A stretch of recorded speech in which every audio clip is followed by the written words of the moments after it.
സ്തോത്രം. ദൈവത്തിന്റെ അതിപരിശ്രാമം വാഴ്ത്തപ്പെടുമാറാകട്ടെ. അനുഗ്രഹപ്പെട്ട ഒരു നല്ല പകലിനെ സ്വർഗത്തിലെ കർത്താവ് നമുക്കായി ഒരുക്കി തന്ന ആ ദൈവത്തിന്റെ വലിയ കൃപയെ ഓർത്ത് നന്ദിയോടെ ഞാൻ ദൈവത്തെ സ്തുതിക്കുന്ന സ്തോത്രം ചെയ്യും. അനുഗ്രഹപ്പെട്ട അമികാലേ സ്തോത്രം. മാസങ്ങളെ, ആഴ്ചകളെ, ദിവസങ്ങളെ, വർഷങ്ങളെ കാണുവാൻ ദൈവം നമുക്കായി ഭാഗ്യം നൽകി. 2025 രണ്ടാം മാസത്തിന്റെ അമികാലേ സ്തോത്രം രണ്ടാം ആഴ്ചയിലേക്ക് ദൈവം നമ്മളെ കൊണ്ടുവന്നിട്ടുണ്ടെങ്കിൽ ദൈവത്തിന് നമ്മളെ എത്രമാത്രം കർത്താവ് നമ്മളെ സ്നേഹിക്കുന്നു എന്നുള്ള ഏറ്റവും വലിയ തെളിവാണ് ഈ രണ്ടാം ആഴ്ചയിൽ ദൈവം നമ്മളെ കൊണ്ടുവന്നിരിക്കുന്നത്. സ്തോത്രം. അത് മനസ്സിലാക്കുക. നമ്മൾ പലപ്പോഴും ഓർക്കും ദൈവത്തിന് നമ്മളെ ആവശ്യമില്ലെന്ന്. കർത്താവിന് നമ്മളെ ആവശ്യമുണ്ട്. കർത്താവ് നമ്മളെ തെരഞ്ഞെടുത്തതും വിളിച്ചതും കർത്താവ് പറഞ്ഞിരിക്കുന്ന വാഗ്ദത്തങ്ങളും പൂർണ്ണമായി നമുക്ക് തന്ന് ദൈവത്തിന്റെ വലിയൊരു സാക്ഷിയായി നിർത്തുവാനാണ് ആരാഗ്രഹിച്ചിരിക്കുന്നത്? കർത്താവ് ആഗ്രഹിച്ചിരിക്കുന്നത്. സ്തോത്രം. ഞാനിത് പറയുവാൻ കാരണം ഈ 2023, 24, 25 വർഷം സ്തോത്രം എന്റെ സമപ്രായമായ എന്റെ അനേകം സുഹൃത്തുക്കൾ ഈ ലോകത്തൊന്ന് മാറ്റപ്പെട്ടു പോയി. സ്തോത്രം. 47, 48, 49 വയസ്സ് വരെ ആയി. ഇപ്പൊ 49 വയസ്സിനകത്ത് അനേകം വിട്ടുപോയി. ഞാൻ ഈ വിട്ടുപോയ സുഹൃത്തുക്കളെ എല്ലാം അമികാലയെ കുറിച്ച് ചിന്തിച്ചു നോക്കിയപ്പോ ഇന്നലെ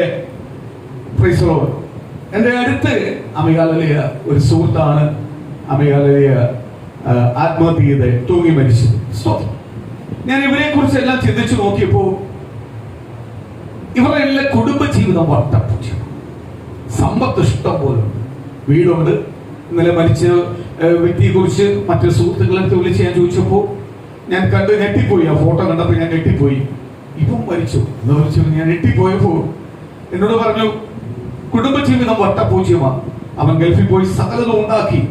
അവന് സ്തോത്രം അവൻ പ്രതീക്ഷിച്ചതിന് അപ്പുറമായുള്ള നന്മകൾ അവൻ അനുഭവിച്ചുകൊണ്ടിരിക്കുക. പക്ഷെ എന്ത് സംഭവിച്ചെന്ന് അറിയത്തില്ല. കഴിഞ്ഞ രാത്രി ഒറ്റ നിമിഷം കൊണ്ട് അവൻ ഈ ലോകത്തുനിന്ന് മാറ്റപ്പെട്ടു. ഇങ്ങനെ അനേകം സുഹൃത്തുക്കളുടെ ജീവിതത്തിൽ അനേകം മരണങ്ങൾ ഞാനിപ്പോൾ കണ്ടുകൊണ്ടിരിക്കുക. ഞാൻ ഓർക്കുക, പ്രായം 40-49 വയസ്സേ ഉള്ളൂ. ഇനി കിടക്കുക. അവൻ ഉണ്ടാക്കി വെച്ച നന്മ, അവനായിട്ടുണ്ടാക്കി വെച്ച, അവന്റെ അപ്പനും അമ്മയും ഉണ്ടാക്കിയ നന്മ മാത്രമല്ല, അവനായിട്ട് കൂട്ടിവെച്ചിരിക്കുന്ന നന്മ പോലും അനുഭവിക്കുവാൻ അവനെന്തില്ല, ഭാഗ്യം ലഭിച്ചില്ല. വീടില്ലാത്തവനല്ല, സ്വത്തില്ലാത്തവനല്ല, പണമില്ലാത്തവനല്ല. ഈ ലിസ്റ്റുകളത്തെ എല്ലാവർക്കും എന്തുണ്ട്? എല്ലാം. കുടുംബജീവിതം വട്ടപൂജ്യമായി. മക്കളെല്ലാം ഉണ്ട്, പക്ഷെ കുടുംബജീവിതം എന്തായി? വട്ടപൂജ്യമായി തകർന്നുപോയി. അതായിരിക്കാം വിഷയം, അതായിരിക്കാം. അപ്പോഴും ഞാൻ ഓർത്തു, എന്റെ ദൈവം എന്നെ എത്രമാത്രം സ്നേഹിക്കുന്നുണ്ട്. പലതിനകത്തും വട്ടപൂജ്യമായാലും എന്റെ കുടുംബജീവിതം എനിക്ക് സന്തോഷമാണ്. എന്റെ മുന്നോട്ടുള്ള ഫ്യൂച്ചർ എനിക്ക് സന്തോഷമാണ്. കാര്യം എനിക്കൊരു പ്രത്യാശയുള്ളൊരു ദൈവമുണ്ട്. ഞാൻ ഏറ്റവും കൂടുതൽ സന്തോഷിക്കേണ്ടത്, ദൈവമക്കൾ ഏറ്റവും കൂടുതൽ സന്തോഷിക്കേണ്ടത് എന്തിനു വേണ്ടിയാണ്? നമുക്കൊരു രക്ഷിതാവിനെ കിട്ടിയതിനാണ്. രക്ഷ എന്ന് പറയുന്ന ഒരു രക്ഷ നമുക്ക് ലഭിച്ചത് കൊണ്ടാണ്, ഒരു രക്ഷിതാവിനെ നമുക്ക് ലഭിച്ചത് കൊണ്ടാണ് നമ്മൾ ഏറ്റവും കൂടുതൽ സന്തോഷിക്കുന്നത്. ഞാൻ എപ്പോഴും വളരെ എടുക്കുമ്പോൾ പറയാറുണ്ട്, ദൈവം നമ്മളെ ഈ ദിവസം വരെ കൊണ്ടുവന്നിട്ടുണ്ടെങ്കിൽ കർത്താവ് നമ്മളെ എന്ത് ചെയ്യുന്നുണ്ട്? ആത്മാർത്ഥമായി സ്നേഹിക്കുന്നുണ്ട്, കരുതുന്നുണ്ട്. നമ്മളെ ആരും കൈവിട്ടിട്ടില്ല. കർത്താവ് കൈവിട്ടായിരുന്നെങ്കിൽ നമ്മൾ പോയേനെ. സമപ്രായമായ അവർക്ക് ലഭിക്കാത്ത സൗഭാഗ്യമാണ് ആര് തന്നത്? കർത്താവ്. എന്റെ ജീവിതത്തിനകത്ത്, നമ്മുടെ ഓരോ ജീവിതത്തിനകത്തും ആര് തന്നിരിക്കുന്നത്? കർത്താവ് തന്നിരിക്കുന്നത്. അപ്പൊ ആ ദൈവത്തിന് നന്ദി പറയണ്ടായോ? സ്തോത്രം. നന്ദി പറയണ്ടായോ? ഞാൻ പറയട്ടെ, എന്റെ ബുദ്ധി കൊണ്ടോ, എന്റെ വിദ്യാഭ്യാസം കൊണ്ടോ, എന്റെ കുടുംബ മഹിമ കൊണ്ടോ, എന്റെ സുഹൃത്ത് വലയം കൊണ്ടോ, അല്ലെങ്കിൽ എന്റെ ബന്ധു വലയം കൊണ്ടോ എനിക്ക് ലഭിച്ച സ്ഥാനമല്ലത്. എനിക്ക് അതിനും അപ്പുറമായി എന്റെ ദൈവം എന്നെ സ്നേഹിച്ചത് കൊണ്ട് എനിക്ക് ദൈവം തന്ന സ്ഥാനമാ ഇപ്പോൾ ഞാൻ നിൽക്കുന്നത്. അതിന് ദൈവത്തിന് നന്ദി പറയാതിരിക്കാൻ പറ്റുമോ? ദൈവത്തെ സ്തുതിക്കാതിരിക്കാൻ പറ്റുമോ? ഞാനൊരു കാര്യം ദൈവമക്കളെ നിങ്ങളുടെ അടുത്തൊന്ന് ചോദിച്ചു നോക്കട്ടെ. സ്തോത്രം. നമ്മള് ഒരുപാട് വാർത്തകൾ കാണുന്നവരാ, കേൾക്കുന്നവരാ. പണ്ട് ഏറ്റവും കൂടുതൽ വാർത്തകൾ, അങ്ങനെയുള്ള വാർത്തകൾ കേൾക്കുന്നതല്ല കണ്ണൂര്, മലപ്പുറം അല്ലായിരുന്നു. ഇന്ന് ഏറ്റവും കൂടുതൽ കേൾക്കുന്നത് കൊല്ലം ജില്ലയ്ക്കകത്താണ്. ഏറ്റവും മരണ വാർത്ത കേൾക്കുന്നത് കൊല്ലം ജില്ലയ്ക്കകത്താണ്. ഏറ്റവും കൂടുതൽ നീച മരണം നടക്കുന്നത് കൊല്ലം ജില്ലയ്ക്കകത്താണ്. ഏറ്റവും കൂടുതൽ അമികാലിലെ തലമുറ നശിച്ചുകൊണ്ടിരിക്കുന്നത് കൊല്ലം ജില്ലയ്ക്കകത്ത്. ചിന്തിച്ചു നോക്ക്. അമികാലിലെ കൊല്ലം ജില്ലയ്ക്കകത്ത് അങ്ങോട്ടും ഇങ്ങോട്ടും നമ്മൾ പറയാറുണ്ട്, ദൈവവചനം പഠിച്ച ദൈവമക്കൾക്ക്, ദൈവസഭയ്ക്ക് പറയും ഏറ്റവും കൂടുതൽ കർത്താവ് തകർത്ത് കളഞ്ഞ സ്ഥലമാ സോദോം ഗോമോറ. കാര്യം പാപം നിറഞ്ഞപ്പോൾ സോദോം ഗോമോറ എന്ത് ചെയ്തു? നശിപ്പിച്ചു കളഞ്ഞു. തീ സ്വർഗത്തിൽ നിറക്കി ആ ദേശത്തെ എന്ത് ചെയ്തു? തീ ഇറക്കി നശിപ്പിച്ചു കളഞ്ഞു. അത്രയ്ക്കും പാപം നിറഞ്ഞതുകൊണ്ട് ആ സ്ഥലത്തെ നശിപ്പിച്ചു. പിന്നുള്ള തലമുറയ്ക്ക് പലപ്പോഴും ദൈവം ഓർമ്മപ്പെടുത്തുന്നത് സോദോം ഗോമോറയെ പോലെ നിങ്ങളെ ആക്കും. അത് കഴിയുമ്പോൾ പുതിയ നിയമത്തിനകത്ത് പറയുക, സോദോം ഗോമോറയ്ക്ക് പോലും സഹിക്കാൻ പറ്റുമായിരുന്നു അങ്ങനെയുള്ള പ്രശ്നം വരുമ്പോ അതിനും അപ്പുറത്തെ പ്രശ്നം ആർക്ക് വരുമെന്ന് നിങ്ങൾക്ക് വരും. ആരെ വിട്ടുപോകുന്ന ദൈവത്തെ വിട്ട് പാപത്തിലേക്ക് പോകുമ്പോൾ കുടുംബത്തിനകത്ത്, ദേശത്തിനകത്ത് ഇങ്ങനെയുള്ള സംഭവം നടക്കുമെന്ന് ദൈവം ദൂത് പറഞ്ഞു. എങ്കിൽ ഇന്ന് കൊല്ലം ജില്ലക്കകത്ത് നടക്കുന്നത് മൊത്തം ഇങ്ങനെയുള്ള വിഷയങ്ങളാണ്. നമുക്ക് ഞെട്ടിപ്പോകുന്ന വിഷയങ്ങളാണ് കേൾക്കുന്നേ. ഞെട്ടിപ്പോകുന്നത് ഇതെല്ലാം എങ്ങനെ സംഭവിക്കുന്നു? ഇവിടെ ആണോ, കേരളത്തിലാണോ ഇത് സംഭവിക്കുന്നത് എന്ന് പറയുന്ന സംഭവം നടക്കുവോ? അവിടെ കൂടെ വിശുദ്ധിയോട് തിന്മേൽ വീഴാതെ വിശുദ്ധിയോട് എന്നെയും എന്റെ കുടുംബത്തെയും എന്റെ തലമുറ നടത്തുന്നെങ്കിൽ ദൈവത്തെ എത്ര സ്തുതിച്ചാൽ പറ്റുമോ, ദൈവത്തെ എത്ര ആരാധിച്ചാൽ പറ്റുമോ? ഈ തിന്മയുടെ മധ്യേ കൂടെ അവർ നടന്നു വരുന്നത്. പക്ഷെ അവർ തിന്മയിൽ വീഴാതെ കാത്തു സൂക്ഷിക്കുന്ന കർത്താവിന് എത്ര സ്തുതിച്ചാലും എത്ര ആരാധിച്ചാലും എത്ര മഹത്വപ്പെടുത്തിയാലും കഴിയത്തില്ല. ആ രീതിയിലേക്ക് ദൈവം നമ്മളെ മാനിച്ചുകൊണ്ടിരിക്കുക.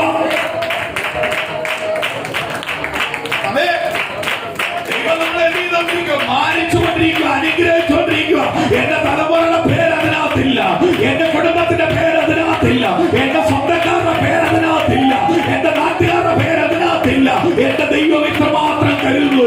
കാര്യമെന്തോ ആ നാട്ടിൽ ഞാൻ വസിക്കുന്നത് കൊണ്ട്, ഞാൻ കുടുംബത്തിനകത്ത് ജനിച്ചത് കൊണ്ട്, എന്റെ കുടുംബത്തിനകത്ത് ദൈവം അറിയാത്തതുപോലെ അറിയാതെ ജീവിക്കുന്നവരുടെ മേൽ പോലും ഒന്നും സംഭവിക്കുന്നില്ല. കാര്യമെന്തോ ഞാൻ അവർക്ക് വേണ്ടി പ്രാർത്ഥിക്കുന്നുണ്ട്. എന്റെ പ്രാർത്ഥന അത്രയ്ക്ക് വലിയ പ്രാർത്ഥന.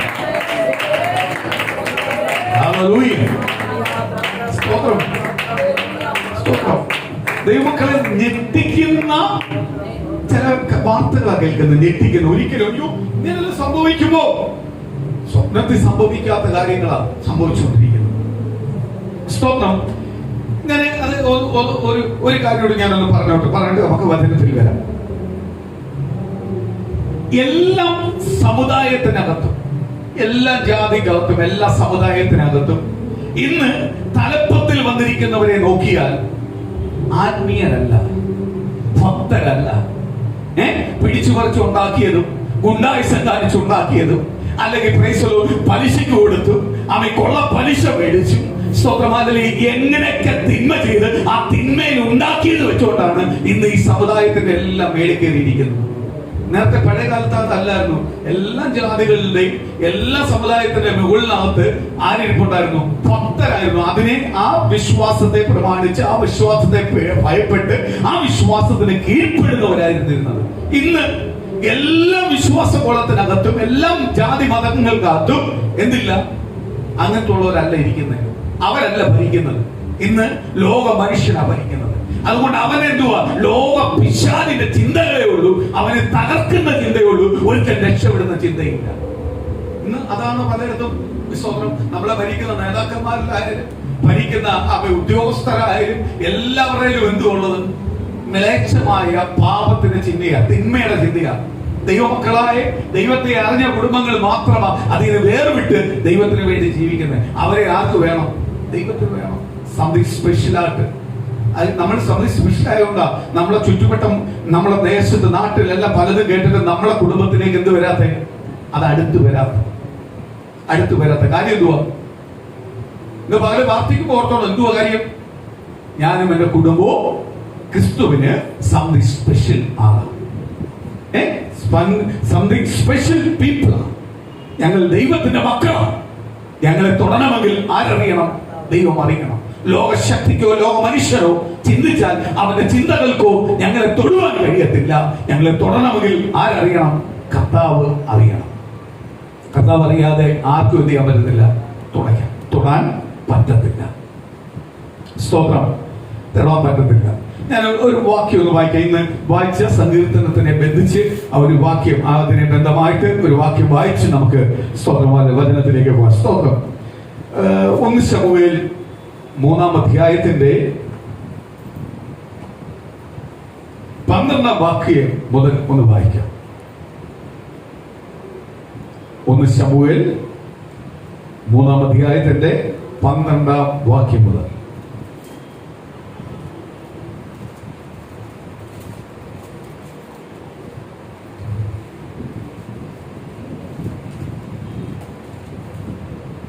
ശമൂവേൽ 3:12 മുതൽ. ആ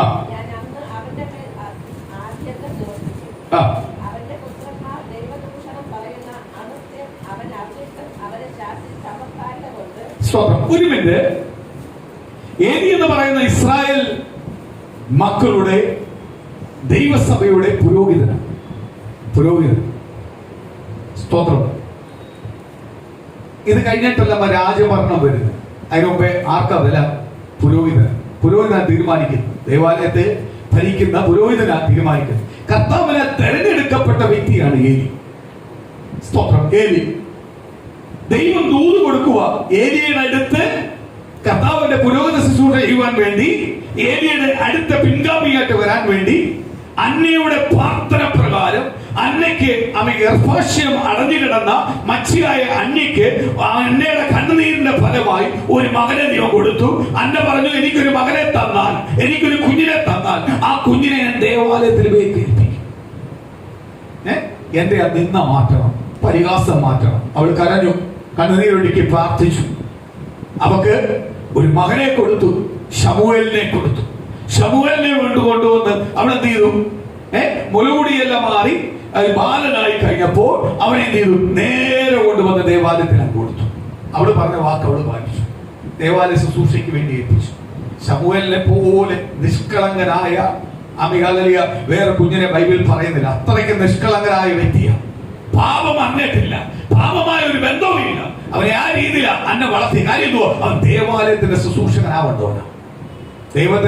ദേവാലയത്തിന്റെ ശുശ്രൂഷനാവട്ടെ. അവനെ എന്ത് ചെയ്തേക്കുക? ദേവാലയത്തിലേക്ക് സമർപ്പിച്ചു. ആരെ കീഴിൽ ഏൽപ്പിച്ചു? ഏലി പുരോഹിതന് അസിസ്റ്റന്റായിട്ട് ആരെ കൊണ്ടുവന്ന് നിർത്തി? ശമൂവേലിനെ നിർത്തി. ഏലി പുരോഹിതൻ നിന്ന ഏലി പുരോഹിതന്റെ മക്കളായിരിക്കും പിൻഗാമിയാന്ന് വരുന്നത്. പക്ഷെ സ്വർഗത്തിലെ ദൈവം കാലങ്ങൾക്ക് മുമ്പേ കണ്ടിരിക്കുക. ആരെ കണ്ടിരിക്കുക? ശമൂവേൽ ബാലനെ കണ്ടിരിക്കുക. ശമൂവേൽ ബാലൻ എങ്ങനെ ഉണ്ടായത്? പ്രാർത്ഥിച്ച് ദൈവത്തിൽ നിന്ന് അന്ന പ്രാർത്ഥിച്ച് മേടിച്ചവളാണ്. അന്ന എന്ന് പറയുന്നവൻ പ്രാർത്ഥിച്ച്, ആ സഹോദരി പ്രാർത്ഥിച്ച് ദൈവത്തോട് മല്ലിട്ട് ദൈവത്തോട് ചോദിച്ച് യാചിച്ച് മേടിച്ചതാ. കാര്യം അവൾ മച്ചിയായിരുന്നു. അവക്ക് സ്വന്തം മക്കളില്ലായിരുന്നു. അതിന്റെ അപമാനവും നിന്നയും പരിഹാസവും അനുഭവിച്ചവൾ ഒരു ദിവസം ദേവാലയത്തിനകത്ത് വന്ന് കരഞ്ഞു പ്രാർത്ഥിച്ചപ്പോൾ ദൈവം കൊടുത്ത ഒരു തലമുറയാണ് ശമൂവേൽ. അത് കഴിഞ്ഞിട്ട് അന്ന സഹോദരി ഒരുപാട് പ്രസവിക്കും, പിന്നെ കുഞ്ഞുങ്ങളുണ്ടായി. പക്ഷേ ആദ്യ കുഞ്ഞിനെ എവിടെ കൊണ്ട് കൊടുത്തു? ദേവാലയത്തിനകത്ത് കൊടുത്തു. സ്തോത്രം. ദേവാലയത്തിനകത്ത് കൊടുത്തു. പറഞ്ഞ വാക്ക് പാലിച്ചു.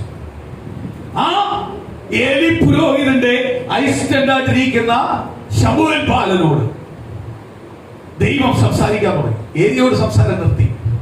ഏലിയോട് സംസാരം നിർത്തിയതിന്റെ വാക്ക അടുത്തത് വരുന്നത് നമ്മൾ വായിച്ചു. എന്തുവാ? അതിനു മുമ്പുള്ള കാര്യമാണ് ഞാൻ പറയുന്നത്. ഏലിയോടുള്ള സംസാരം നിർത്തി. എന്തു പറഞ്ഞേക്കുന്നേ? അതിനകത്ത് പറയുന്നു, അവന്റെ മക്കൾക്ക് ഭവിക്കാൻ പോകുന്ന കാര്യം ഞാൻ പറയാൻ പോകുന്നു എന്നോട്. കാര്യം അവന്റെ മക്കളെ യഥാർത്ഥ വഴി അവൻ നടത്തിയില്ല, പഠിപ്പിച്ചില്ല. അവൻ ആരാണ്? ഏലി പുരോഹിതൻ. ഇസ്രായേലിന്റെ പുരോഹിതനാണ്. ഇസ്രായേലിന്റെ രാജാവിന് തുല്യമാണ്. രാജാവായിട്ട് നിൽക്കുന്ന ആളാണ്. ഏലി പുരോഹിതൻ പറയുന്നതിന് അപ്പുറത്ത് വേറെ കാര്യമില്ല. പക്ഷെ മക്കളെ ആ ദൈവമായിട്ട് ബന്ധപ്പെടുത്താതെ വളർത്തി. ഉപമാന പരിപാടി എന്ന് പറഞ്ഞാൽ ദേവാലയത്തിനകത്ത് കൊടുക്കുന്ന യാഗവസ്തു അത് വെന്ത് അതിന്റെ ദഹിച്ച് എടുക്കുന്ന മുമ്പേ ഇവന്മാരെന്ത് ചെയ്യും? കുത്തി കൊണ്ടുവന്നിട്ട് കുത്തി എടുത്തോണ്ട് പോകും. ഇവന്മാർ ആവശ്യത്തിന് എടുത്തോണ്ട്. എന്ന് പറഞ്ഞാൽ ദേവാലയത്തിനകത്ത് ദൈവം പഠിപ്പിച്ചിരിക്കുന്ന ദൈവം കൊടുത്തിരിക്കുന്ന ചട്ടപ്രകാരം, മോശ പറഞ്ഞിരിക്കുന്ന ചട്ടപ്രകാരം ഒന്നുമല്ല അവിടെ ശുശ്രൂഷ നടക്കുന്ന. മൊത്തവും ഇവന്മാരുടെ ഇഷ്ടത്തില്. അവിടെ ഒന്നും ആരും വിലക്കത്തില്ല. ഏലി പുരോഹിതൻ എന്ത് ചെയ്യത്തില്ല? മക്കളെ വിലക്കത്തില്ല. ഇന്ന് ഏറ്റവും വലിയ വിഷയമാണ്. ഞാൻ നേരത്തെ പറഞ്ഞ പോലെ മക്കൾക്ക് വേണ്ടി ആര് പ്രാർത്ഥിക്കണം? മാതാപിതാക്കൾ കണ്ണുനീരൊഴുക്കിക്കോണം. കാര്യം ഈ കണ്ണുനീരൊഴുക്കുന്ന കണ്ണുനീര മക്കളെ ദൈവം അനുഗ്രഹിക്കുന്നത്. മക്കളെ നീ അവരുടെ മക്കൾക്ക് വേണ്ടി കണ്ണുനീരൊഴുക്കിക്കോണം. ഈ മക്കൾ കണ്ണുനീരൊഴുക്കി പ്രാർത്ഥിച്ചാൽ മാത്രമേ എന്ത് ചെയ്യാൻ പറ്റൂ? ഈ തലമുറയെ ആര് നോക്കത്തുള്ളൂ? ദൈവം നോക്കത്തുള്ളൂ. ഇന്ന് പലർക്കും പറയത്തില്ലയോ, അയ്യോ നോക്കാതെ മക്കളെ വളർത്തിയിട്ടില്ല, വളർത്തിയിരുത്തുകൊണ്ട് നോക്കാതെ. വളർത്തുമായിരുന്നെങ്കിൽ എന്ത് ചെയ്തേനെ? അവര് പോത്തില്ലായിരുന്നു. നമ്മള് ചില വാർത്തകൾ കേൾക്കുമ്പോഴേ നമ്മളെല്ലാം പറയും, അയ്യോ ഇത് അങ്ങനെ പോയോ. രണ്ടിടത്തും പോയി സംസാരിക്കണം, രണ്ടിടത്തുള്ള കാര്യങ്ങൾ തിരക്കണം. തിരക്കിയാലേ അറിയാവും വിഷയം എന്തുവാണ്. നമ്മളെല്ലാം ഒരു കാര്യം തിരക്കും, വെളി വരുന്ന വാർത്തയെ കേൾക്കത്തുള്ളൂ. ആ വാർത്തയുടെ പിന്നിലുള്ള വിഷയങ്ങളോട് തിരക്കി നോക്കണം. രണ്ടുപേരെടുത്ത് ഒന്ന് ചോദിച്ചു നോക്കണം, അപ്പോഴേ അറിയാം. ഞാൻ അങ്ങനെ ചോദിക്കാൻ തുടങ്ങിയപ്പോഴേ എനിക്ക് മനസ്സിലായി, രണ്ടും ഒന്നിനൊന്നിനും മെച്ചമാണ്. ചിലരുടെ പ്രവർത്തിക്കനുസരിച്ചാണ് കിട്ടിക്കൊണ്ടിരിക്കുന്നത്. അവര് ചെയ്ത പ്രവർത്തിക്കാണ് ആര് കൊടുക്കുന്നത്? ദൈവം കൊടുത്തോണ്ടിരിക്കുന്നത്. ദൈവം പ്രവർത്തിക്കനുസരിച്ചേ ദൈവം കൊടുക്കത്തുള്ളൂ. അളന്നു കൊടുക്കും പറഞ്ഞിരിക്കുന്നത്. ഞാൻ ചെയ്യുന്ന പ്രവർത്തിക്കനുസരിച്ച് എനിക്ക് എന്ത് ചെയ്യും? അളന്നു തരും. എന്റെ തലമുറയ്ക്ക് അളന്നു കൊടുക്കും. സ്വതന്ത്രം അങ്ങനെ ബൈബിൾ പഠിപ്പിക്കുന്നു. അപ്പോഴെന്തുവാ? ഏലി പുരോഹിതൻ അവന്മാരെ എന്ത് ചെയ്തില്ല? മക്കളെ എന്ത് ചെയ്തില്ല? വിലക്കിയില്ല. മക്കളെ നിർത്തേണ്ട രീതിയിൽ നിർത്തിയില്ല. ദൈവമായിട്ട് ഭയപ്പെടുത്തി ദൈവവചനപ്രകാരം ദൈവത്തിന്റെ വചനപ്രകാരമുള്ള ശുശ്രൂഷയ്ക്കനുസരിച്ച് ഏലി പുരോഹിതൻ മക്കളെ എന്ത് ചെയ്തില്ല? വളർത്തിയില്ല. അവന്മാര് അവിടെ നടക്കുന്ന ദൈവീയ ശുശ്രൂഷകൾക്കകത്തെല്ലാം എന്ത് ചെയ്തോണ്ടിരിക്കുക? അവന്മാരുടെ ഇഷ്ടം അവന്മാർക്ക് തോന്നുന്നതെല്ലാം അവരെന്ത് ചെയ്തുകൊണ്ടിരിക്കുക. ഇന്ന് നമ്മുടെ സഭയ്ക്കകത്തെല്ലാം നടന്നുകൊണ്ടിരിക്കുന്ന വിഷയമാണ്. പെന്തിക്കോസ് സഭയ്ക്കകത്തെല്ലാം നടന്ന് പെന്തിക്കോസ് സഭയ്ക്കകത്തുള്ള പണ്ട് പെന്തിക്കോസുകാര് അയ്യോ ഞാൻ ഹോസ്പിറ്റലിൽ പോവാ, അവിടെ പോവാ, ഇവിടെ പോവാന്ന് പെന്തിക്കോസുകാര് പറയത്തില്ലായിരുന്നു. പെന്തിക്കോസുകാരെ പ്രാർത്ഥിച്ച് മേടിക്കുന്നവരായിരുന്നു. ഇന്ന് ജാതിക്ക് തുല്യമായി തീർന്നുകൊണ്ടിരിക്കുക പല സഭകളും, പല ദേവദാസന്മാര്. കാര്യം എന്തുവാ? ഞാൻ കഴിഞ്ഞ ദിവസങ്ങളിൽ ചില വിഷയങ്ങൾ ഉണ്ടായോണ്ടാ ഞാൻ ഇതെല്ലാം ചിന്തിച്ചു നോക്കിയപ്പോ ഏറ്റവും കൂടുതൽ പ്രശ്നം എന്തുവാ? ബുദ്ധി കൂടിയതാണ്. ദൈവം കൊടുത്തതാ. പിള്ളേർ തലമുറ അങ്ങോട്ട് പഠിക്കാൻ തുടങ്ങിയപ്പോഴേ അവരുടെ ബുദ്ധിയെല്ലാം ദൈവം തുറന്ന് അവരെ പഠിപ്പിച്ച് അവരങ്ങ് മേളിൽ കയറി കഴിഞ്ഞപ്പോഴേ പിന്നെ അവൻ ആരുമായിട്ട് ബന്ധമില്ല, ദൈവമായിട്ടില്ല, അവന്റെ ബുദ്ധിയായിട്ട് അവൻ സംസാരിക്കും.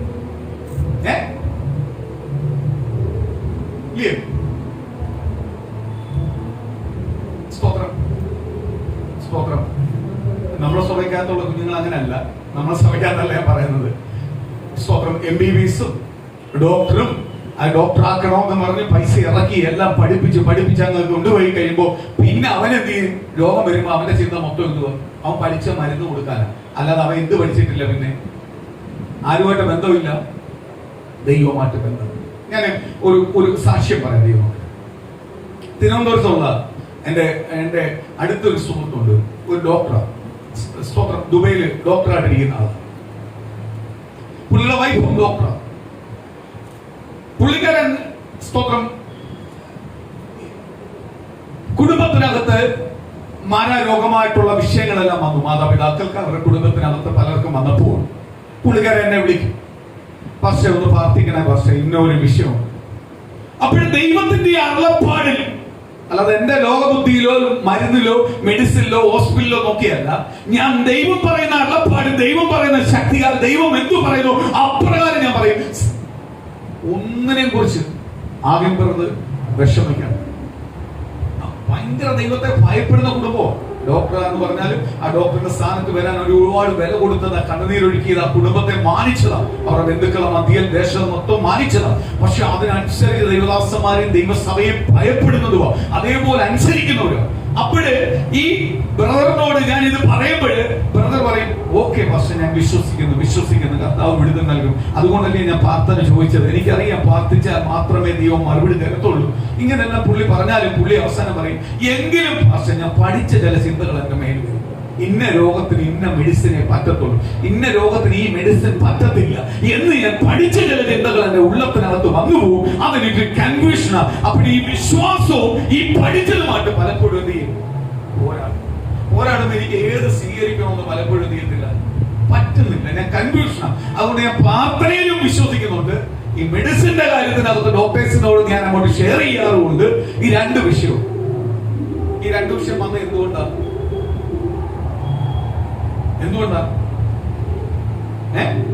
ഡോക്ടർ ആയതുകൊണ്ട്. ഇല്ലെങ്കിൽ വരുമോ? പൊട്ടനായിരുന്നെങ്കിൽ വരുമോ? പൊട്ടനെ ദൈവത്തെ മാത്രം വിശ്വസിക്കുന്നവരാണെങ്കിൽ വരുമോ? പുള്ളിയുടെ പിതാവ് ഒരു പാസ്റ്റർ, മിക്കവാറും കന്യാകുമാരി പോയി അടികൊള്ളുന്ന പുള്ളിയാണ്. സുശേഷം പറഞ്ഞുകൊണ്ടിരിക്കുമ്പോൾ കയറി അടിക്കും, പുള്ളി അടികൊള്ളും, പുള്ളി രണ്ടു ദിവസം പുള്ളി കിടപ്പായിരിക്കും, പിന്നെ എഴുന്നേക്കും സുശേഷം പറയാം. അത്രയ്ക്ക് കഴിവുള്ള മനുഷ്യനാണ്. പക്ഷെ പുള്ളിക്കാരൻ വിശ്വസിക്കും. ആര് പറഞ്ഞ? യേശുവചനം പറഞ്ഞ. പക്ഷെ പുള്ളിയുടെ മോൻ എന്ത് ചെയ്തു? ഡോക്ടറായി. ചില കൺഫ്യൂഷനുമാണ് എന്ന് പറഞ്ഞ വിശ്വാസം ഇല്ലാത്ത മനുഷ്യനല്ല, നല്ല വിശ്വാസ ജ്ഞാനമുള്ള മനുഷ്യനാണ്. ഇങ്ങനെ ഇരിക്കുന്ന സമയത്ത് പല വിഷയത്തിനകത്ത് അവസാനം ദൈവം മറുപടി, പുള്ളിയുടെ മെഡിസിൻ അവിടെ തോക്കും. ആരെ മറുപടി കൊടുക്കുന്നത്? കർത്താവ്. പുള്ളി ഉടനെ വിളിച്ചത്, പക്ഷെ എന്റെ ബുദ്ധി അവിടെ തോറ്റു, അവിടെ ദൈവം മറുപടിയാണ്. ഞാൻ പഠിച്ചത് തോറ്റു. പുള്ളിയെ ബുദ്ധി എന്നല്ല പറഞ്ഞ്, ഞാൻ പഠിച്ചത് തോറ്റു, എന്റെ മേൽ കിടക്കുന്ന ദൈവത്തിന്റെ ആത്മാവ് അവിടെ ജയിച്ചു, എന്റെ വിശ്വാസം ജയിച്ചു എന്ന് പറയും. ഇങ്ങനെ പറഞ്ഞുകൊണ്ടിരിക്കുന്ന വ്യക്തിയായിരുന്നു. കൊറോണ വന്നപ്പോൾ എന്നോട് പറഞ്ഞു, ഇനി ഞാൻ ഒരിക്കലും ബുദ്ധിയെ നമ്പത്തില്ല, ഞാൻ പഠിച്ച മെഡിസിനെ നമ്പത്തില്ല, ഞാൻ ദൈവത്തെ മാത്രമേ നമ്പത്തുള്ളൂ. കാര്യം ഈ കൊറോണ വന്നപ്പോൾ പുള്ളി പറഞ്ഞു, ഇതിനെ എതിരേടുവാൻ ഒരു മരുന്ന് ഇറങ്ങിയിട്ടില്ല, ഇനി മരുന്നൊട്ടുണ്ടാകത്തുമില്ല, ഇത് ദൈവത്തിന് മാത്രമേ എടുത്തു മാറ്റുവാൻ കഴിയത്തുള്ളൂ. ഞാൻ അന്ന് ഏറ്റവും കൂടുതൽ സന്തോഷിച്ചു. പുള്ളി പിന്നെ പുള്ളി മൊത്തം എന്തിനെ വില കൊടുക്കത്തുള്ളൂ പാർട്ടിക്ക്. ഇപ്പൊ പുള്ളി ആ മെഡിസിൻ എന്ന് പറയുന്ന ഒരു കാര്യത്തിനകത്ത് പുള്ളി പുള്ളിയുടെ ജോലിയാണെന്ന് പറഞ്ഞാലും പുള്ളി എന്ത് ചെയ്യത്തില്ല. അപ്പൊ ഞാൻ ഓർത്തു, ഞാൻ പുള്ളിക്കാരുടെ അല്ലേ പറയുന്നത്, ഞാൻ പൊതുവെ ഓർത്തു ബുദ്ധി കൂടിയതായി കുഴപ്പം. പലതിനും കൺഫ്യൂഷൻ ബുദ്ധി കൂടിയപ്പോഴും, അല്ലയോ? ബുദ്ധി ഇല്ലാത്തപ്പോ വിഷയമില്ല, ബുദ്ധി ഇല്ലാത്തപ്പോ വിഷയമില്ലായിരുന്നു, ബുദ്ധി കൂടിയപ്പോഴാണ്. ഇന്ന് വചനത്തെ എല്ലാം കുറിച്ച് കൂടുതലായിട്ട് പഠിക്കുവാനുള്ള ഡോക്ടറേറ്റ് എല്ലാം കൊണ്ട് എടുത്തു കഴിഞ്ഞപ്പോഴാണ് വചനമാണോ ലോകമാണോ എന്നുള്ള കൺഫ്യൂഷൻ വരാൻ തുടങ്ങി. കൺഫ്യൂഷൻ ആവാൻ പറയും. കാര്യം എന്തോ? ബുദ്ധി കൂടി. ബുദ്ധിക്ക് മേലുള്ള ഒരു നാമം നിൽക്കുന്ന ഓർത്തോ. അതുകൊണ്ടാണ് കർത്താവിന്റെ വചനം പറഞ്ഞിരിക്കുന്നത്. പത്രോസ് ഇങ്ങനെ പറഞ്ഞത്, ദൈവജനത്തെ നോക്കി ഇങ്ങനെ പറഞ്ഞത്, വലിയ പണ്ഡിതന്മാരെ നോക്കി ഇങ്ങനെ പറഞ്ഞത്, പ്രവാചകന്മാരെ നോക്കി ഇങ്ങനെ പറഞ്ഞത്, അന്ന് സുവിശേഷ വിരോധികളെ നോക്കി ഇങ്ങനെ പറഞ്ഞത്, ആകാശത്തിന് മേൽ താഴെ ഭൂമിക്ക് മേൽ ഒരു നാമം മാത്രമേ ഉള്ളൂ, യേശു ക്രിസ്തു എന്ന് പറയുന്ന ഒരു നാമം മാത്രമേ ഉള്ളൂ. മറ്റൊരുത്തിലും രക്ഷയില്ല. രക്ഷിക്കപ്പെടണമെങ്കിൽ ആകാശത്തിന് കീഴിലും ഭൂമിക്ക് മേൽ ഒരു നാമമേ ഉള്ളൂ, അത് നസറേയനായ യേശു എന്നൊരു നാമമേ ഉള്ളൂ. ആ യേശുവിന് നീ സറണ്ടറാവ്, ആ രക്ഷിതാവിന് വേണ്ടി സറണ്ടറാവ്, ആ രക്ഷിതാവിന് വേണ്ടി സറണ്ടറാവ്. നിന്റെ പിതാക്കന്മാർ ആ പച്ച മനുഷ്യരെ ക്രൂശിൽ ക്രൂശിച്ചു. മൂന്നാം നാൾ ആ പച്ച മനുഷ്യൻ ദൈവത്തിന്റെ വചനപ്രകാരം റോമ പൗരത്വത്തെ പൊട്ടിച്ചു മാറ്റിക്കൊണ്ട് കല്ലറയുടെ മുദ്രയെ പൊട്ടിച്ചു മാറ്റി. അവൻ മൂന്നാം നാൾ ഉയർത്തെഴുന്നേറ്റ് വലത്ത് ദൈവത്തിന്റെ വലത്ത് യഹോവയായ ദൈവത്തിന്റെ വലത്ത് ഭാഗത്തിരുന്ന് എനിക്ക് നിനക്ക് വേണ്ടി പക്ഷപാതം ചെയ്യുന്ന ആ ഒറ്റ രക്ഷിതാവേ ഉള്ളൂ. ആ യേശുവിനെ നീ നിന്റെ കുടുംബം വിശ്വസിക്ക്. ആ യേശുവിന്റെ നാമത്തിൽ നീ സ്ഥാനപ്പെട്. ആ യേശുവിന് വേണ്ടി നീ ജീവിക്ക്. ആ രക്ഷിതാവിന് വേണ്ടി ജീവിക്ക്. അതാണ് സ്വർഗത്തിലെ ദൈവം നിന്നെ കുറിച്ച് ആഗ്രഹിക്കുന്നത്. അല്ലാതെ നിന്റെ ബുദ്ധിക്കോ നിന്റെ ചിന്തകൾക്കോ ഒതുക്കി വെക്കുന്ന ഒരു നാമമല്ല യേശുവിന്റെ നാമം.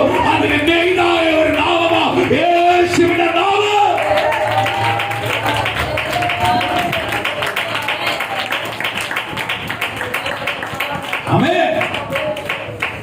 സ്തോത്രം. ഇന്ന് ഭൂരിപക്ഷം ദൈവമക്കളും ഈ ബുദ്ധിക്കും ദൈവത്തിന്റെ വാക്തത്തിനും ഇടയ്ക്കാണ് നിൽക്കുന്നു.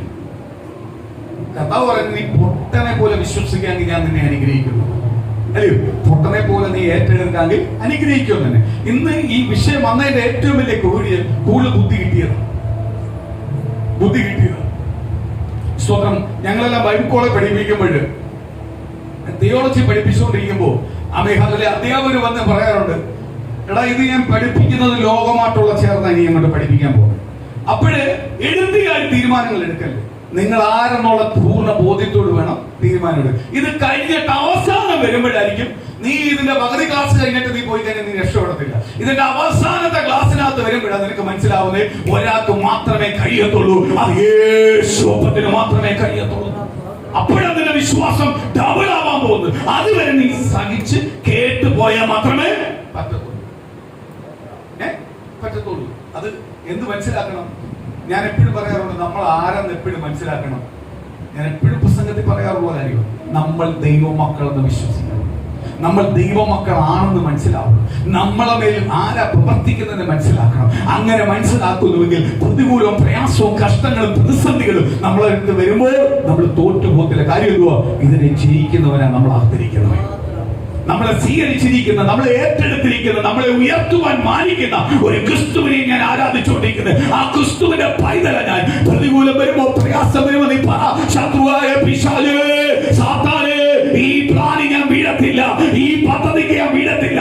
ഈ പ്രതികൂല വാക്കുകൾ പറഞ്ഞെന്ന് പറഞ്ഞു, അപമാന വാക്കുകൾ പറഞ്ഞെന്ന് പറഞ്ഞു, എന്റെ പ്രാർത്ഥനയ്ക്കെതിരെ നീ സംസാരിച്ചെന്ന് പറഞ്ഞാലും എന്റെ മുന്നോട്ടുള്ള ഫ്യൂച്ചർ ദൈവമായിട്ട് ഞാൻ ഉറച്ചിരിക്കുന്ന ഭാവിയെ, അല്ലെങ്കിൽ ദൈവം പറഞ്ഞ ദൂതിനെ മുറുകി പിടിച്ച് ഞാൻ ഓടുമ്പോ ആ ദൂതിനെ തളർത്തുന്ന വാക്കുമായിട്ട് നീ വന്ന സാത്താനേ, ഇതിനകത്ത് ഞാൻ വീഴത്തില്ല. കാര്യം ഞാൻ ദൈവത്തിന്റെ പൈതലാ, ഞാൻ യേശുവിന്റെ പൈതലാ, ഞാൻ അതിനെ ജയിക്കുന്നവരാ, ഞാൻ അതിനെ ചവിട്ടി മെതിച്ച് കളയുന്നവരാ, ഞാൻ അതിനകത്ത് പതറിക്കിടന്ന് കണ്ണീർ ഒഴുക്കുന്നവനല്ല, നിലവിളിക്കുന്നവനല്ല, ജാതിയെ പോലെ വിളിച്ചുകൂടി നടക്കുന്നവനല്ല, അതിനെ ജയിക്കുന്നവനാ. ആ നസറനായ യേശുവാ എന്റെ നായകൻ, ആ രക്ഷിതാവിന്റെ കൂടെ ഉള്ളത്. അതുകൊണ്ട് എന്നെ നിനക്ക് തൊടുവാൻ കഴിയത്തില്ല.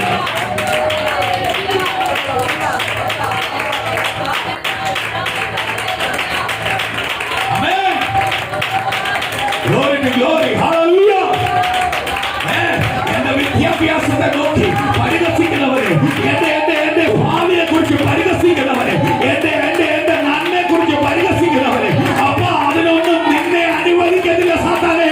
കാര്യം എന്നെ മുദ്രയിട്ടിരിക്കുന്നത് നസറനായ യേശുവാ, എന്നെ തെരഞ്ഞെടുത്തിട്ടുള്ള യേശുവാ. ഞാനും എന്റെ കുടുംബവും ആ അനുഗ്രഹം പ്രാപിക്കുക.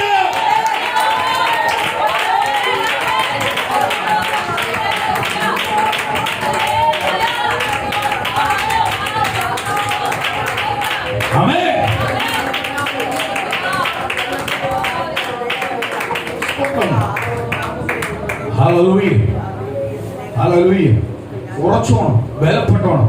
എനിക്ക് ഈ സ്തോത്രം, ഈ ചർച്ചിന്റെ ഹോളിന്റെ എല്ലാ വിഷയങ്ങൾ വന്നപ്പോൾ ഞാൻ ദൈവസഭ പാർട്ടിയിൽ ദൈവം പണിത സഭയാണ്. എന്റെ ബുദ്ധി വന്ന സഭയല്ല, ദൈവം കൊണ്ടുവന്ന ദൈവമക്കളാണ്. എങ്കിൽ ഈ സഭയെ കുറിച്ച് ദൈവത്തിന് പദ്ധതിയുണ്ട്. ദൈവമേ, അങ്ങയുടെ പദ്ധതി വെളിപ്പെടട്ടെ. എന്റെ ബുദ്ധിയല്ല, അങ്ങയുടെ ചിന്ത. അങ്ങ് എന്താ ഇതിനെ കുറിച്ച് ചിന്തിക്കുന്നത്? അത് വെളിപ്പെടട്ടെ. എന്റെ ചിന്ത വേണ്ട. സ്തോത്രം. ഇന്ന് പകരം ദൈവമക്കളെ നമ്മൾ തീരുമാനങ്ങൾ എടുക്കുമ്പോഴും ഉറച്ച തീരുമാനം എടുത്തോണം. കാര്യം അതിനകത്ത് പ്രതികൂലമേ വരും. ദൈവം നിന്റെ കൂടെയുള്ള തീരുമാനം അത് എടുത്ത് മുന്നോട്ട് പോകുന്നെങ്കിൽ അതിനകത്ത് എന്ത് വരും? പ്രതിസന്ധി വരും, പ്രതികൂലം വരും. നമുക്ക് കുരിശല്ല വിഷയം, കുരിശി കിടക്കുന്നവനാ വിഷയം. നമുക്ക് കുരിശല്ല വിഷയം. കുരിശായിരുന്നെങ്കിൽ വീട്ടിനകത്ത് കുറെ കുരിശ് മേടിച്ചു വെച്ചാൽ മതിയായിരുന്നു. ഇത് കുരിശല്ല വിഷയം, കുരിശി കിടക്കുന്നവനാണ്. കുരിശി കിടക്കുന്നവൻ വീടിനകത്ത് ഇരിക്കത്തില്ല, നമ്മളെ ഹൃദയത്തിനകത്തായിരിക്കുന്നത്, നമ്മളെ ചിന്തകളകത്തായിരിക്കുന്നത്, നമ്മുടെ ബുദ്ധിക്കകത്തായിരിക്കുന്നത്, അതിനെല്ലാം മേലിലായിട്ടായിരിക്കുന്നത്. അപ്പോൾ അതിനെ ഒരു വീട്ടിൽ മേടിച്ചു വെക്കണം, നമ്മളെ ഹൃദയത്തിലാണ് മേടിച്ചു വെക്കേണ്ടത്.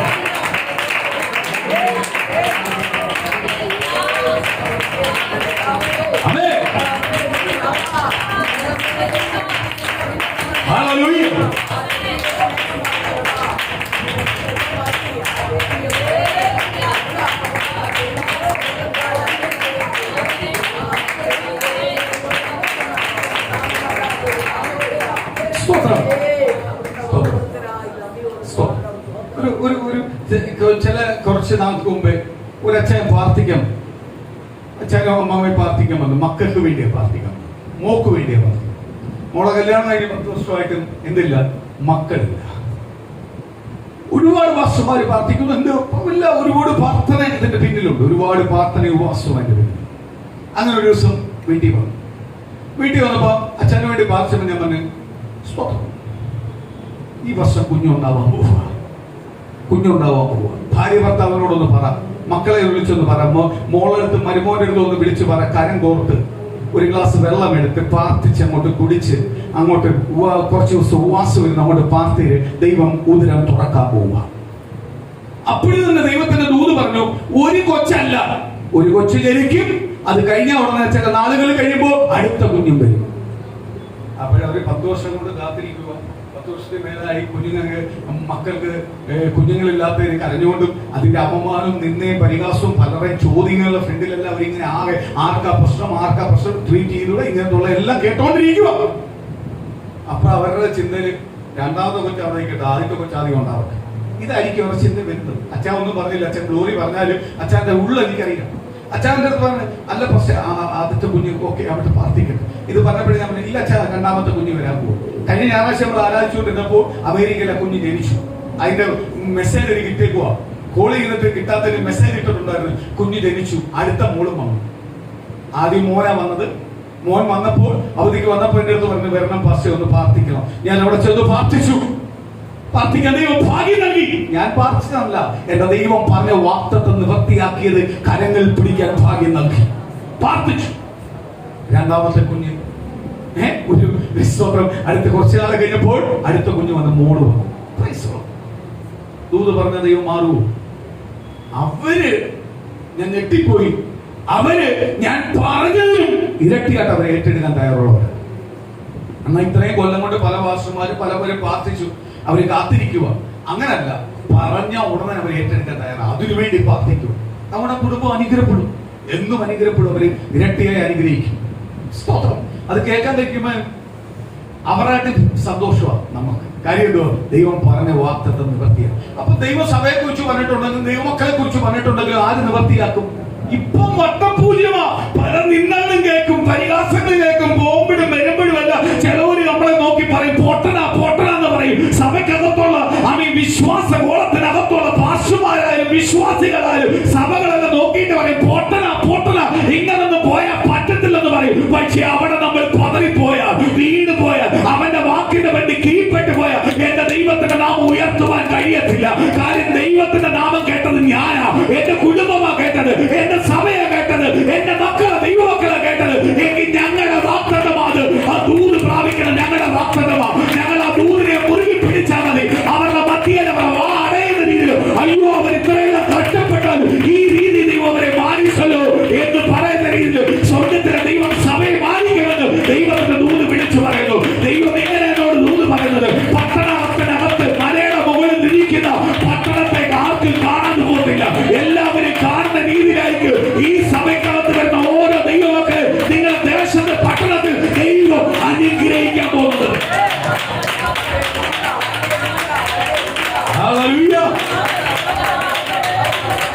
എന്ന ഈ സഭക്കാലത്തിരുന്ന് പ്രാർത്ഥിക്കുന്ന ദൈവമക്കളെ നോക്കി ദൈവത്തിന്റെ ദൂത പറയുന്നത് അവൻ പട്ടണത്തിനകത്ത് അവരെ മലകളും മുകളിൽ ഇരിക്കുന്ന പട്ടണം പോലെ നീ ശോഭിതമായി ഇരിക്കുന്നത്. നിന്റെ സഭയും ദൈവമൊക്കെ അങ്ങനെ മാറുമെന്ന് ദൈവത്തിന്റെ ദൂത് വിളിച്ചു പറയുക.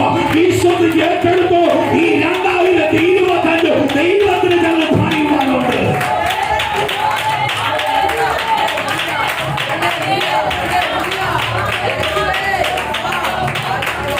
Hallelujah. സ്തോത്രം.